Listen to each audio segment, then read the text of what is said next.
मेरा मायका। बच्चों की गर्मियों की छुट्टी लगे अभी 2 दिन ही हुए थे। सुबह सुबह पापा का कॉल आ गया, बोले बेटा कब आओगी। मैंने अनमने मन से बोल दिया पापा कुछ पक्का नहीं है, ऋषि दूर टूर पर गए हैं, उनके आने के बाद देखती हूँ।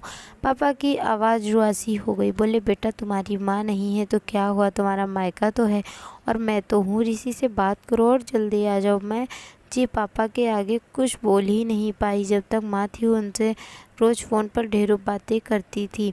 साल में एक बार गर्मी की छुट्टियों में मैं पूरे 10 दिन के लिए मायके जाती थी। वो सुख किसी जन्नत से कम नहीं होता था।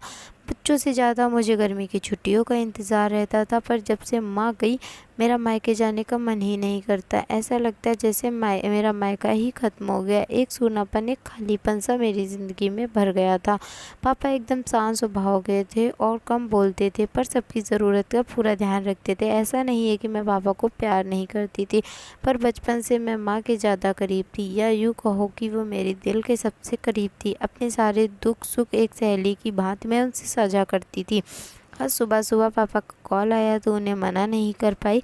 पापा का दिल रखने के लिए ऋषि से बोल अगले ही हफ्ते टिकट करवा लिया और पहुंच गई मायके। जैसे ही दरवाजे पर पहुंची माँ की याद आ गई।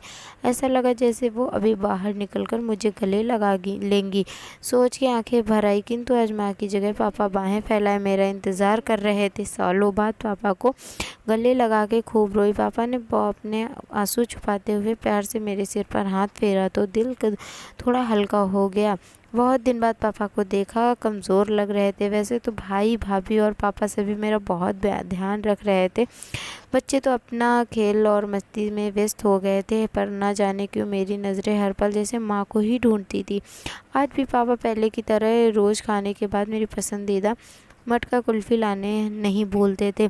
भाई भी बच्चों को कभी पार्क, कभी चिड़ियाघर तो कभी बाजार घुमाने ले जाता था। भाभी भी रोज़ मुझसे पूछकर मेरी पसंद का खाना बनाती थी। सब कुछ पहले की तरह ही था, बस माँ नहीं थी। इस बार मायके में मेरा दिल नहीं लग रहा था। माँ की कमी मुझे बहुत खल रही थी। ऋषि को कॉल करके मैंने 2 दिन बाद का टिकट करवा लिया। सबने मुझे रोकने की बहुत कोशिश की, पर मैं नहीं मानी। देखते ही देखते मेरे जाने का समय आ गया। आज शाम की ट्रेन से मेरी घर वापसी थी। मैंने सामान पैक कर ही लिया था, बस पापा का इंतज़ार कर रही थी। पापा न जाने सुबह से बिना बताए कहाँ चले गए थे। उनका मोबाइल भी नहीं लग रहा था। मन घबरा रहा था, बिना बताए आखिर गए कहाँ। इधर मेरी ट्रेन का समय भी होता जा रहा था, समय नहीं आ रहा था कि क्या करूँ। तभी पापा का कॉल आया, बोले गुड़िया तुम लोग स्टेशन पहुँच जाओ, मैं सीधे वहीं ही पहुँच रहा हूँ। हम लोग स्टेशन पहुँच गए। ट्रेन समय पर थी। पापा स्टेशन पर हमारा इंतज़ार कर रहे थे। उनके हाथ में एक बॉक्स था। उन्होंने मुझे देते हुए गले लगाया और बोले इसे ही लेने गया था इसलिए देर हो गई, संभाल के रखो। मैंने आश्चर्यचकित होते हुए पूछा इसमें क्या है। पापा की आंखें भर आई, अपने आंसू पोंछते हुए बोले तुम्हारी माँ का प्यार कुछ समझती तभी ट्रेन आ गई। हमें ट्रेन में बैठा के पापा और भाई ने विदा कर दिया। मेरी नज़रों से ओझल होने तक पापा वहीं खड़े हाथ हिलाते रहे। मैं भी एक टक न जाने कब तक बाहर खिड़की से उन लोगों को निहारती रही। तभी बेटे ने आवाज़ दी और मेरे हाथों में एक चिट्ठी थमाते हुए कहा मम्मी नाना जी ने आपके लिए दिया है। मैंने तुरंत चिट्ठी खोली। मेरी प्यारी गुड़िया रानी सदा खुश रहो। जब तक तुम्हारी माँ थी तुम्हारी हर छोटी बड़ी खुशी का ख्याल वही रखती थी। मैं जानता हूँ कि मैं तुम्हारी माँ की जगह तो नहीं ले सकता, पर उनकी कमी को पूर्ति करने की कोशिश तो कर ही सकता हूँ। आज तुम मेरी माँ तो होती तो हमेशा की तरह अपने हाथों से तुम्हारे लिए बड़ी पापड़ अचार बना के सब भेजती। माँ के हाथ का तो नहीं, पर उसके स्वाद जैसा सामान एक दुकानदार से बनवाने की कोशिश की है। उम्मीद है तुम्हें पसंद आएगा। और हाँ बेटा माँ नहीं है तो क्या हुआ, तुम्हारा मायका और हम तो हैं, पहले की ही तरह तुम्हारा इंतज़ार रहेगा।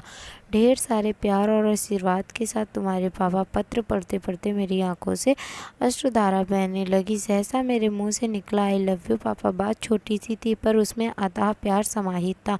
ये सिर्फ मैं ही महसूस कर सकती थी। मायके से घर आए 1 महीना बीत गया। अब पापा रोज़ एक बार कॉल करके मम्मी की तरह घंटों बातें करती रहती हूँ। तो दोस्तों अगर कहानी पसंद आए तो एक लाइक और सब्सक्राइब ज़रूर कर देना।